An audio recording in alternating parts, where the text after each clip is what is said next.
Have you been told or recommended by another provider or maybe a friend that infant craniosacral fascial therapy could help your infant that is experiencing feeding difficulties, fussiness, or body tension, but you're unsure if craniosacral fascial therapy is safe? Well, you're not alone.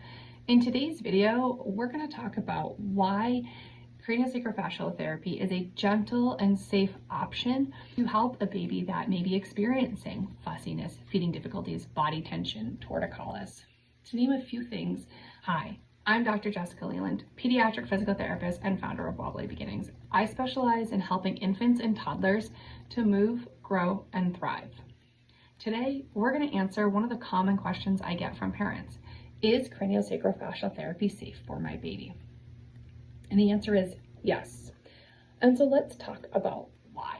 Craniosacral fascial therapy is a gentle hands-on modality where we are releasing tension to help optimize the craniosacral system and the fascial system in order to support optimal development and to help that baby to feel more comfortable in their body. So another question I get is, can I be holding my baby while I'm doing this? And absolutely. We find so many different ways of working when we're doing craniosacral therapy. Really, the baby is going to lead the session. When you come in, we're going to follow baby's cues, and we're always going to make sure that the baby's needs are met first. So why is infant craniosacral fascial therapy safe? 1, it is a gentle modality. We use gentle pressure. 2, we use a baby-led approach. 3, it supports natural development, and 4, it's non-invasive. So let's dive into each of those a little bit more. In terms of the pressure, craniosacral fascial therapy is a hands-on modality. However, we do not have to be directly on skin. The baby can be fully clothed. And the amount of pressure that we're doing is similar to if you came up behind somebody and put your hand on their shoulder, right? You're coming in and you're making contact. And that's about it. You're resting your hand there. And that's all that I'm doing when I'm coming in. Common areas that I tend to start with are the back of the head and then the pelvis right at the lower back.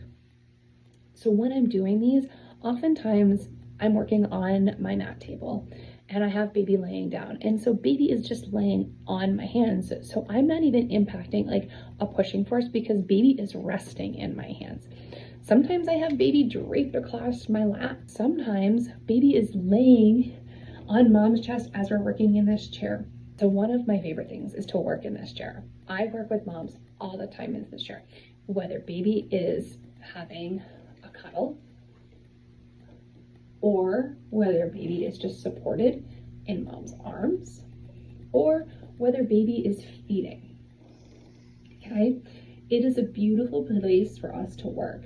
Mom can be comfortable, she can relax back, and there's work for us to work for baby, okay? And mom's in control. And oftentimes, because mom is holding baby, we're getting a little bit deeper into the system because it's another hand making a contact point with the system.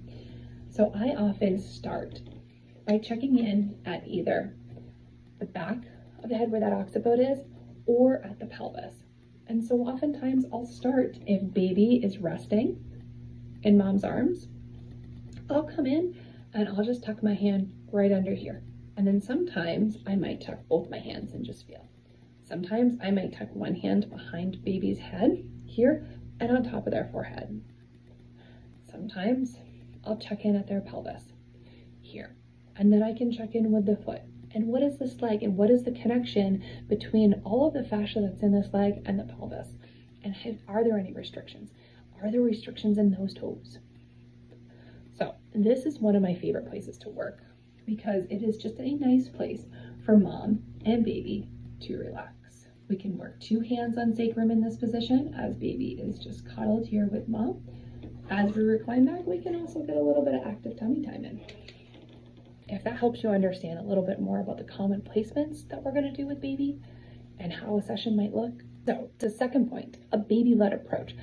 We are always going to make sure that baby's needs are met. That is always going to be one of the first things when you come in for a session is I'm always going to check in. Where is baby at? Has baby fed? Has baby had a diaper recently? Has baby had a nap recently? And if the answer is no, are we due for those things? Where are we in our wake window?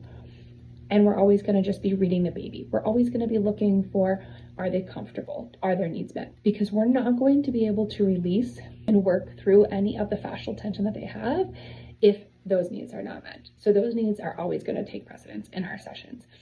And so if baby needs to feed when you're here, we can feed. We do not have to stop the work that we're doing. We just need to make sure that baby's needs are being met. And I often work with babies when they're feeding, and it's one of my favorite times to work with infants because they just are more relaxed. The soothing of the sucking and then meeting that need of feeling, and then oftentimes they're bonding and connecting with their care providers because they're getting that need met, it puts them in a really nice place to be able to release. So whether they're feeding at breast or feeding at bottle, feeding is sometimes a really nice time to work. And so when you come in, we have a nice private room. We can shut the door if you need to feed, and we can make sure that both mom and baby, or mom or dad or whoever is coming, can feel safe. We always want this to be a safe environment to work. Another thing is that I'm never going to force the baby to make changes in their body. Their body is going to be helping to guide me and tell me that, yeah, I'm willing to release here, or no, that is a spot that I am not willing to release. Please check in somewhere else and see if we can come back to that space. And that does happen. Sometimes I might go to start to work on their head or their neck, and they're so tight, they've got those ears so scrunched up to their, their shoulders and their ears are just so shrugged up. And they're like, no, I'm not willing to work here. So we pause. We reassess, and I go look somewhere else. And oftentimes that spot is down in their toes. So it's very much a baby-led approach. In addition, I also make sure that parents are comfortable. Whether, sometimes we might need to work through attention, and sometimes baby might be vocal about that. And that's okay. Babies are going to be vocal. When they cry, they are trying to tell us something. So we're always going to assess, what is this cry and what are we needing? What is it telling us? And what do we need to change, if anything? And if not, I always make sure that mom is okay with it, because we know that their nervous systems, mom and babies, are so connected. And same with dads. We always want to make sure that whoever the care provider is that brings baby, we are making sure that they are comfortable in the session. Because if you are not comfortable, your baby can sense that. So it's always an open communication of, hey, talk to me, let me know what's going on. And if we need to adjust, we'll adjust. It supports natural development. Again, I'm not trying to fix anything. I'm just trying to restore balance in the baby's body to help support their typical development, to help their nervous system. As we're easing tension, we're also supporting their nervous system, and that helps with regulation, and that helps with all things development. When our bodies are more comfortable, we have an easier time moving, eating, and sleeping. And so we can see a lot of really great gains just by releasing fascial tension. And into our fourth point, it's non-invasive. I don't use any tools. I don't have to get onto the skin, and caregivers are always present. And my pressure is no more than I would typically do for a massage. So if you're interested in learning more about CFT, check out some of my other videos. And if you have questions, you can always book a discovery call and talk to me. And I'll always be happy to answer any questions. So to review, Craniosacral Fascial Therapy is a safe modality. It is a gentle, hands-on modality that is led by baby's body. We are not trying to push or fix. We are listening and helping baby move through things, but baby is in charge. It's non-invasive, and we're supporting natural development. Now, you should always make sure that your provider is trained in craniosacral fascial therapy. So ask them, who did you do your training with? And if you have any questions, look it up. Look up the program that they did their training with. And as always, trust your instincts as the parent. If something doesn't feel right in the session, speak up. You know your baby best. So if you're curious if craniosacral fascial therapy might be right for your baby, reach out to me at wobblybeginnings.com. We're here to support you and your baby through each and every step.